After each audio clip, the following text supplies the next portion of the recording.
तो ये ऊँट के मुँह में जीरा के बराबर देख करके और ये सोच रहे हैं नीतीश जी या चाहे बीजेपी के लोग कि बिहार की सत्ता को फिर से हम हड़प लें, तो ये होने नहीं जो दे दे। ये चुनावी स्टंट लेकर के आए हुए हैं, तो इससे बिहार में कोई फ़र्क नहीं पड़ता। बिहार के लोग ऊब चुके हैं। बिहार के लोग एक दिन भी अब बर्दाश्त करने लायक नहीं हैं। वो जल्दी इंतज़ार में हैं कि चुनाव आए और ऐसी सरकार को विदा करें, क्योंकि बिहार में सरकार नाम की कोई चीज़ तो नहीं 100 है। यूनिट बिजली देने की भी बात कर रहे हैं। वही तो मैं कह रहा हूँ कि कुछ जो दे दें। हाँ। 100 यूनिट तो 200 की माँग थी, 200 तो सब राज्य दे रहा है। हाँ। ये चुनाव के समय में घोषणा करके और ये कुल मिलाकर के बिहार की जनता को एक बार फिर से ठगना चाहते कहाँ से दिए हैं। हैं? भाग कर नीतीश जी आए थे कि हमारे पटिया को भाजपा खा जाएगी। हाँ। भाग के उधर से आए थे लालू जी के पास। अब बात ज़रूर है कि मुख्यमंत्री वो बने, तो इधर शर्त था कि हमने जो घोषणा किया है चुनाव में, हाँ। उसे लागू करना पड़ेगा। ओहो! और इसलिए वो लागू हुआ और शुरू हुआ और सारा काम आगे बढ़ रहा था बिहार विकास का। सदन में भाकपा माले ने मांग रखी थी कि सामाजिक सुरक्षा पेंशन जो है बढ़ते महंगाई को देखकर बढ़ा दिया जाना चाहिए।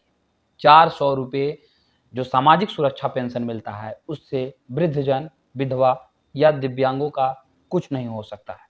उस दौरान सामाजिक कल्याण मंत्री मदन सहनी ने भरोसा दिया था कि सरकार इस पर विचार कर रही है, लेकिन ये मांग जो है भाकपा माले के सभी नेताओं ने पुरजोर तरीके से उठाया था। मांग मान भी ली गई, लेकिन 1100 रुपये जो है सामाजिक सुरक्षा पेंशन के तहत दिए जा रहे हैं। इसी मुद्दे पे बात करेंगे। हमारे साथ मौजूद हैं भाकपा माले के विधायक अमरजीत कुशवाहा। आप लोग सदन में मांग किए थे जी 3000 रुपया मिलना चाहिए सामाजिक सुरक्षा पेंशन, लेकिन दिया गया है 1100। क्या कहेंगे? तो ये ऊँट के मुँह में जीरा के बराबर देख करके और ये सोच रहे हैं नीतीश जी या चाहे बीजेपी के लोग कि बिहार की सत्ता को फिर से हम हड़प लें, तो ये होने नहीं जा रहा है। हम लोग का तो सरकार आएगी तो हम लोग 1500 देने के लिए पहले ही घोषणा कर चुके हैं। तो देना चाहिए तो कम से कम उतना देना चाहिए, उतना भी नहीं दिए। 200 यूनिट तो दिल्ली दे रहा था केजरीवाल के समय। भाजपा की सरकार बनी तो सुनते हैं कि वापस ले लिया।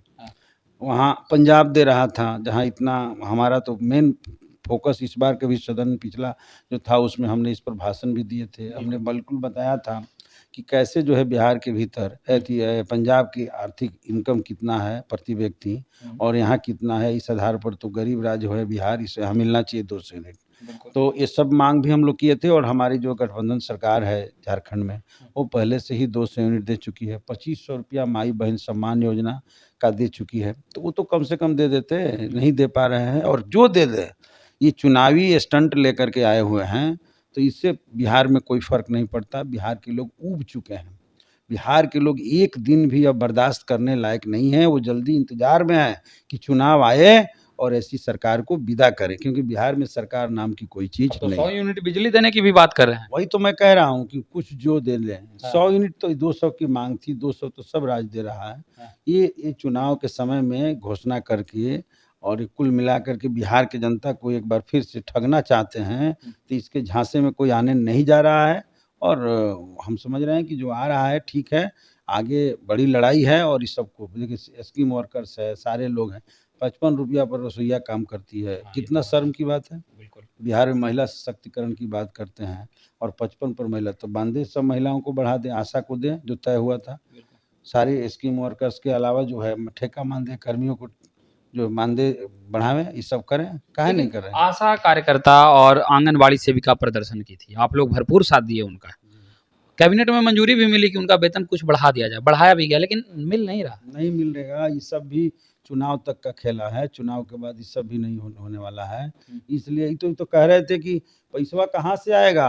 पिछला चुनाव में भाषण दे रहे थे नीतीश जी, हाँ, इनके बाबूजी से आएगा। और जैसे ही 17 महीना की सरकार हम लोग की बनी, आज तेजस्वी जी उप मुख्यमंत्री बने, खटाखट पैसा भी आ गया, ताला भी खुल गया, नौकरी भी मिलने लगा, जातीय गणना भी हुआ और गरीबों को 2 लाख रुपए की घोषणा भी हुई और पलटी मार करके गए, भाजपा वाला रोक दिया 2 लाख। लेकिन आप लोग लगातार गुणगान कर रहे हैं कि 17 महीने की सरकार में तेजस्वी यादव नौकरी दिए, 17 महीने की सरकार में तेजस्वी यादव नौकरी दिए, लेकिन क्या एक संवैधानिक पद पर थे तेजस्वी यादव? वो तो उप मुख्यमंत्री थे, जो कोई संवैधानिक पद नहीं था।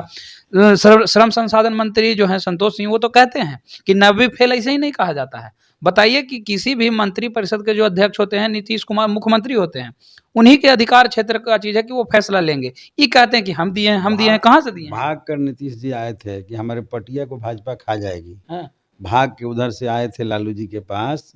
अब बात जरूर है कि मुख्यमंत्री वो बने, तो इधर शर्त था कि हमने जो घोषणा किया है चुनाव में हाँ। उसे लागू करना पड़ेगा, ओहो। और इसलिए वो लागू हुआ और शुरू हुआ और सारा काम आगे बढ़ रहा था, बिहार विकास कर रहा था। पता ना कौन ऊपर से दबाव बढ़ा इनके ऊपर और फट से भाग कर उधर चले गए। तो सच्चाई मैं बता रहा हूँ कि उनके प्रयास नहीं था, वो तो पहले ही सरेंडर कर चुके थे। और पिछले बार के चुनाव में, तेजस्वी जी खींचे। हाँ पिछले बार तो बिल्कुल पिछले बार के चुनाव में वोट मांग रहे थे कि भाई अंतिम है, अंत भला तो सब भला। तो अंत भला कह के मांग चुके हैं और बिहार के लोग अंतिम वोट उनको दे चुका है, अब इस बार उनको नहीं देने जा रहा। चलिए, तो ये थे हमारे साथ भाकपा माले के विधायक अमरजीत कुशवाहा, जिन्होंने कहा कि 2020 विधानसभा चुनाव में अंतिम के नाम पर वोट मांग लिए हैं, अब जनता बेवकूफ बनने वाली नहीं है। 2025 विधानसभा चुनाव में इन्हें खाता भी नहीं खुलेगा इनकी पार्टियों का। एक बार फिर से सत्ता में नहीं आ पाएंगे नीतीश कुमार, तेजस्वी की सरकार बनेगी। फिलहाल इस खबर में इतना ही, धन्यवाद।